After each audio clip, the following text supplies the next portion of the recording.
Bonjour. Alors, on vient d'apprendre que l'Arcom va décompter le temps de parole de Philippe de Villiers comme homme politique d'hiver droite, de façon à restreindre, bien entendu, son expression sur l'émission fétiche de CNews qui remportait un grand succès.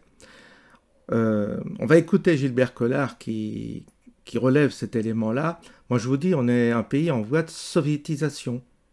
Dans l'indifférence totale. C'est ça qui est fou. C'est dans l'indifférence totale, on est en train de rentrer, mais voilà pour le coup, de plus en plus, d'une manière de plus en plus évidente et claire, non ambiguë, dans une dictature. Et ça, dans une indifférence générale, c'est ça qui est quand même incroyable. Alors, on écoute Gilbert Collard. Si vous ne le savez pas, je vais vous l'apprendre.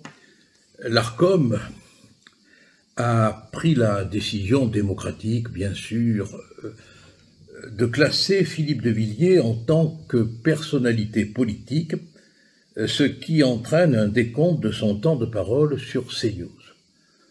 Philippe de Villiers n'appartient à aucun parti politique, mais l'Arcom, pour des raisons de limitation du temps de parole de Philippe de Villiers, a décidé de l'insérer dans un parti, dans une prise de position politique imaginaire. Philippe de Villiers a fait un recours devant le Conseil d'État et on attend de savoir ce que le Conseil va décider. Mais ce qui est absolument incroyable, c'est de constater à quel point l'Arcom est devenue une police politique d'État des médias. Et de voir à quel point elle cherche à limiter l'expression qui la dérange. Voilà, donc nous y sommes de plus en plus, on est en train de passer dans un autre système.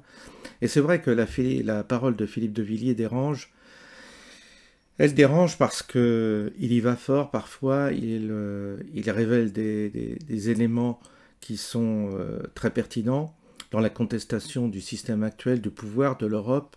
Il a fait une vidéo avec Philippot, ce qui montre qu'il essaie de fédérer un peu cette droite qui est actuellement dispersée.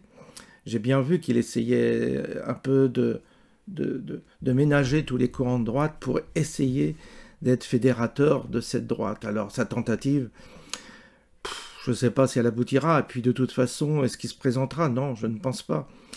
Donc, en réalité, la perspective des élections va être calamiteuse, puisqu'il va y avoir tous les partis de droite en ordre dispersé qui vont se présenter, donc ils vont être affaiblis par rapport à un candidat déjà préchoisi par le système, par l'État profond, et qui sera peut-être pire même que Macron, c'est ce que je crains.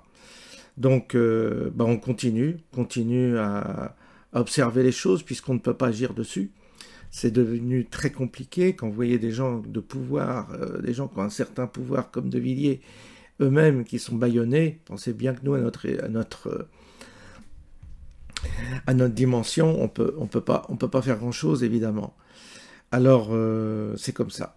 Concernant mon livre, certaines personnes mettent le nom. Alors il faut regarder le lien qui est en description pour l'instant, parce qu'il n'est pas référencé à mon nom, il est référencé par rapport à mon titre, parce qu'il est édité par une personne qui s'appelle Ward, et qui a fait justement ce travail d'édition, et donc mon nom n'apparaît pas. Ce qui fait que quand vous mettez mon nom, vous tombez sur l'ancienne version, la première version, qui a été corrigé et validé par mes soins, et donc c'est pour ça que certains disent bon, votre livre est indisponible. Non, il n'est pas indisponible, c'est que le lien est différent, c'est-à-dire qu'on en a mis un autre, en ligne, une version corrigée, je dirais, de la première ébauche qui était sur Amazon, mais cette version corrigée, quand vous mettez mon nom sur Amazon, vous ne trouvez pas. Bon, il y a un petit truc à modifier certainement pour que ça se fasse plus facilement.